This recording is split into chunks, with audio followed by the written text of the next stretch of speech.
séddale gum nañu quand même ay dépenses des na ana ñu bëgg a dal ci fukki junni yeeg juróomi junni yi yéen rek la ñuy xaar numéro yaa ngi affiché wu ci suuf écran bi 88 628 65 65 wala 04 04 donc continuez d'appeler fii ba 11h en attendant il est 7h30 pile. Voilà on retrouve. mais pile am na lu ñu ci doon teg de pile. Pile poil. Wow. Non la non. Wow, pile poil d'accord 7h30 pile poil. Attention. Voici le journal.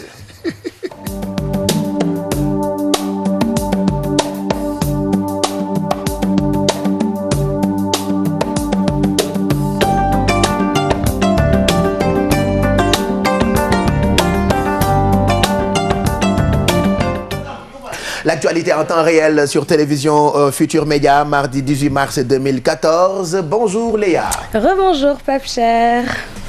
Mesdames et messieurs, bonjour et rebonjour pour ceux que je retrouve. La décision de Moustapha Niasse de soutenir Macky Sall en 2017 continue de secouer le landerneau politique. Alors que le Parti socialiste juge la sortie du leader de l'AFP irrespectueuse, le mouvement Feke Machi Bolé défend cette logique qui consiste à soutenir le parti allié. Pour le vice-président de l'Assemblée nationale, pas d'alternative, soutenir Macky Sall ou quitter le gouvernement. Chérif Dia. Depuis la sortie de Moustapha Niasse, certains responsables de l'APR comme Moustapha Cissé Lo imposent une sorte de dilemme cornélien aux autres alliés, soutenir Macky Sall en 2017 ou quitter le gouvernement. Au PS, on y voit un manque de respect. Nous avons toujours à l'esprit l'intérêt supérieur du Sénégal, soutenant le président pour la réalisation des programmes et projets. J'invite les uns et les autres, solennellement au nom du Parti socialiste, à rester serein et respectueux des uns et des autres. Nous ne nous occupons pas de la vie intérieure d'un parti et nous ne permettons à personne de s'occuper ou de régenter la vie intérieure du Parti socialiste. Le respect aux autres alliés, c'est ce que prône également le député Abdou Mbow, même s'il appelle à l'union sacrée autour de Macky en 2017. Le président de la République est un homme qui respecte ses alliés. Ce n'est pas quelqu'un qui contraint à des personnalités politiques d'envergure de renoncer à leurs ambitions pour le soutenir. Pour cet analyste politique, tous les autres alliés peuvent suivre les pas de l'AFP, sauf le PS. LD aussi et le PIT. Bon, déjà, ça, ce sont des partis qui sont toujours à la remorque du parti au pouvoir.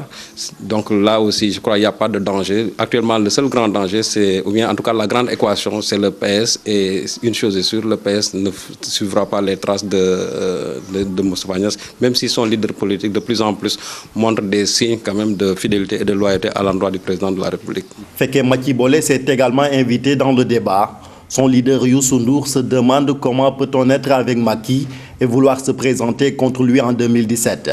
Une pression de plus sur les alliés.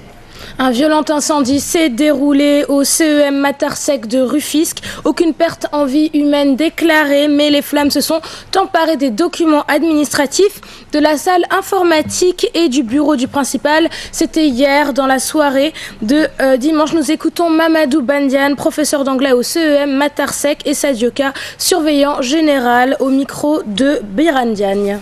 On a vraiment senti que c'est une perte énorme parce qu'il y a beaucoup de documents qu'on a perdus, les documents administratifs, les archives du matériel informatique.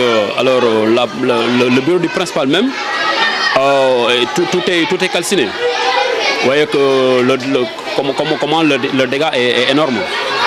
Oui. Bon, pour l'instant, on est en train d'évaluer pour voir, mais certainement, ça mettra du temps avant qu'on cherche l'ampleur des dégâts. Tout est parti en fumée.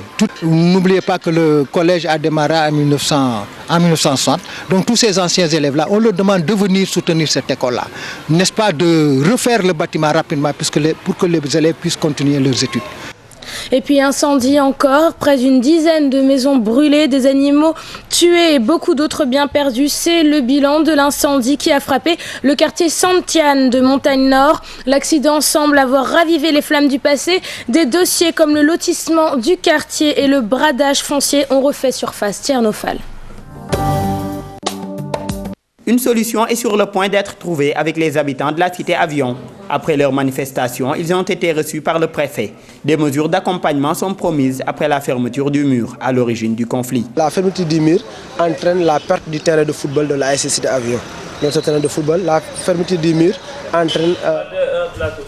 Après les événements de ce dimanche, retour au calme à la Cité Avion. Les jeunes ont été reçus par le préfet de Dakar. Parmi les accords retenus, un nouveau terrain de football, une route qui va relier la Cité Avion à la VDN et un nouveau système de canalisation. Daouda Sow et Modou Diop. Une solution est sur le point d'être trouvée avec les habitants de la Cité Avion. Après leur manifestation, ils ont été reçus par le préfet. Des mesures d'accompagnement sont promises après la fermeture du mur, à l'origine du conflit. La fermeture du mur entraîne la perte du terrain de football de la ASC Cité Avion. Notre terrain de football, la fermeture du mur entraîne l'accès à la voirie qui mène à la VDN. La fermeture du mur aussi entraîne des inondations au niveau du quartier. Nous nous sommes promis d'abord de trouver un terrain, une solution alternative, un terrain de football pour la ASC Cité Avion et aussi d'ouvrir une autre route, une route pour aussi changer le passage.